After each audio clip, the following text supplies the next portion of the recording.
Sir, जातीय सलोखा राखणाऱ्या बीडमध्ये जातीयवाद आला कुठून असा प्रश्न राष्ट्रवादीचे प्रवक्ते अमोल मिटकर यांनी केला। महायुतीचा कोणता आमदार अशी नाहक बदनामी करतोय असा सवालही त्यांनी केला।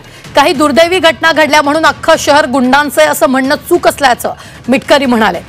त्यांच्याशी बातचीत केली आमच्या प्रतिनिधी सीमा आढे यांनी। राष्ट्रवादी काँग्रेसचे प्रवक्ते अमोल मिटकरी सध्या आपल्या सोबत आहेत। सर, पक्षाचं 2 दिवसीय शिबिर पार पडलं आणि आज धनंजय मुंडे यांनी नेत्यांना पदाधिकाऱ्यांना संबोधित करताना अनेक मोठे खुलासे केलेले आहेत। त्यापैकी त्यांनी एक बीडचा उल्लेख केला आणि म्हटलं की बदनाम करण्याचा प्रयत्न केला जातोय जाणून बुजून।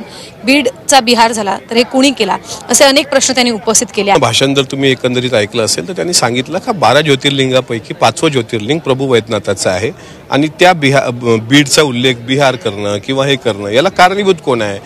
महायुतीतलेच नेते असे का सुसाट सुटले, एखाद्या व्यक्तीला का टार्गेट करतात? ही जी काही त्यांची व्यथा होती गेल्या अनेक दिवसांपासून जे काही चालू आहे प्रकरण या बाबतीत, आज त्यांनी त्यांच्या अभ्यासपूर्ण भाषणांनी त्यावर बऱ्याच गोष्टींची उत्तरं दिली आणि त्यामध्ये त्यांची भावनिक विनंती अशी होती का परळी जिथं अनेक जगभरातली लोक महाशिवरात्रीला शिवभक्त येत असतात, त्या निमित्तानं तिथं रोजगाराच्या संधी उपलब्ध होतात आणि एखाद्या शहराला तुम्ही असं बिहार आहे तालिबानी शहर आहे असं जर तुम्ही बदनाम केलं, तिला जाणीवपूर्वक बदनाम करणं आणि शेवटी काय झालं त्याच्यामध्ये फक्त परळी आणि बीड शहर बदनाम झालं।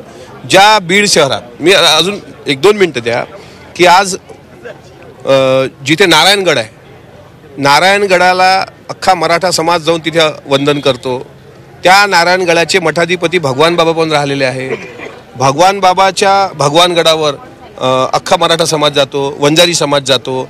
तिथले जे धर्मगुरू आहेत ते मराठा वंजारी ओबीसी या वादात पडत नसतात। मग असं जातीय सलोखा जपणाऱ्या शहरामध्ये हा जातीयवाद आला कुठून, कोणापासून?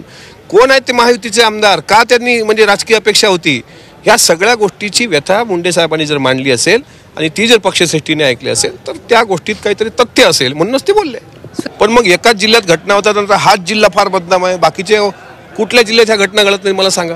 पण त्यावरून आपण त्या जिल्ह्यालाच बदनाम करावं, मला असं वाटतं हे सुसंस्कृत महाराष्ट्राला, माझ्या मागे यशवंतराव चव्हाण साहेबांचा फोटो आहे, हे सुसंस्कृत महाराष्ट्राला शोभणारं नाही। तुम्ही जे म्हणता ते बरोबर आहे। आष्टी पाटोद्यामध्ये 2 सरपंच भाऊ मारले गेले, मस्सादोगच्या सरपंचाची दुर्दैवी हत्या झाली। त्याच पिरियडमध्ये परभणीत पण 2 घटना घडल्या।